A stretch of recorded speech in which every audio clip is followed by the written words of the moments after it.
Everyone, it's Dion von Moltke with Racers 360. Today we're going to be talking about the top 3 mistakes that we see at Virginia International Raceway. Great timing. The SCCA runoffs are coming up in 2 weeks. We hope everyone that is competing out there has a great time. We hope that you guys consider some personalized coaching from Racers 360, where you can send us an onboard just like Jeff did here, and a coach on the same day can review it remotely. We'll send you back a coaching session using the same techniques we do here with annotation tools, slow motion, pausing the video, web cameras, and give you personalized feedback starting at only $99. But let's go ahead here. Let's talk about the top 3 mistakes that our coaches at Racers 360 see at Virginia International Raceway.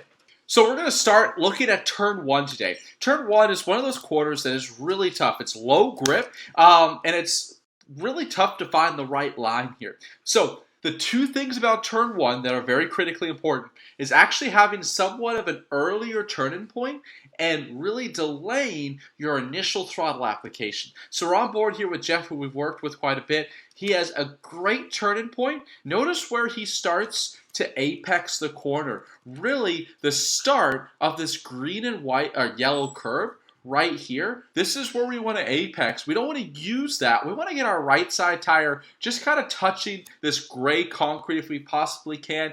If anything, maybe Jeff is slightly late here, but this is pretty solid. The next thing we're looking at is really where are we going to pick up initial throttle? We see a lot of drivers starting to feed the throttle in here, but that's going to induce understeer, and that means you're not going to be able to get back to full throttle until it's too late, or you're going to have to rotate the car on throttle, which is not what we want because you're going to overheat those rear tires, which can really have a negative effect at VIR here. So we really want to see wait.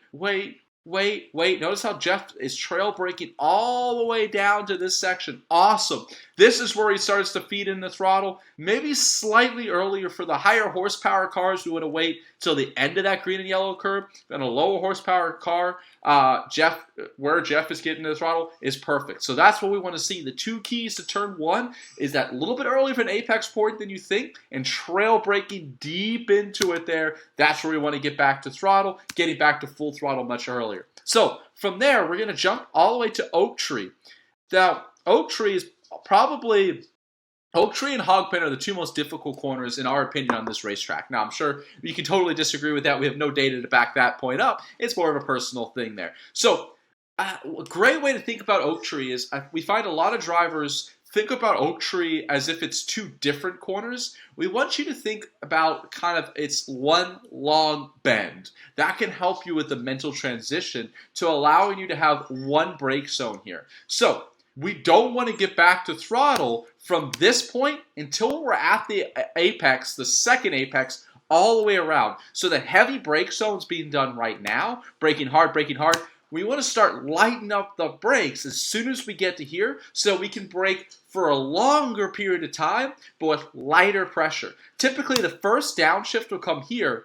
One key little nugget that'll help you to not overslow is to save that second downshift until this area. If you're kind of going down 2 gears and your second downshift comes right about here, it can mentally make a driver overslow, or even technically with your technique of the actual, if you have the heel toe, it can help you make you overslow if your technique's not perfect. So a small little bit is to save that second downshift like Jeff has done until this point. Notice how Jeff's still on the brakes, no throttle, trail braking until about this point, which is perfect.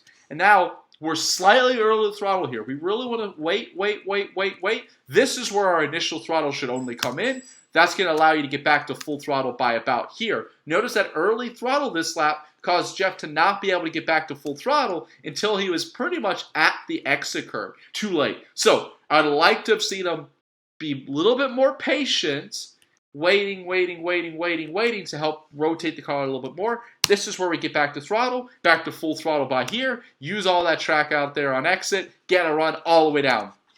Next point, let's go talk about Hogpen here. Now, we're down here. Okay, into Hogpen. So, the critical thing here is, this is going to be almost more the opposite. I treat this more almost like it's 2 brake zones. Step 1, our turn-in point is really the end of this curve here. It's a really nice marker. Obviously, you want to be looking over here by now already, but you're going to pick up that peripheral, well, I'm sorry, you're going to pick up this curve here with your peripheral vision. So we're coming in, slow motion here, start to bend it in now, and now we want to use, as long as you can use curbs in your car, we want to use absolutely all of this curb here on our left. The front left tire should feel like you're almost getting into the dirt. Perfect, right here. So the next thing for me here is I want to treat this almost like it's 2 brake zones. So I want to have a nice light brake, bring the entry speed up over here, and then if you do enough of that, you're going to add a little bit of brake pressure here. We're still working on that with Jeff, and then you're going to have just a little bit more brake pressure, but you're still relatively light.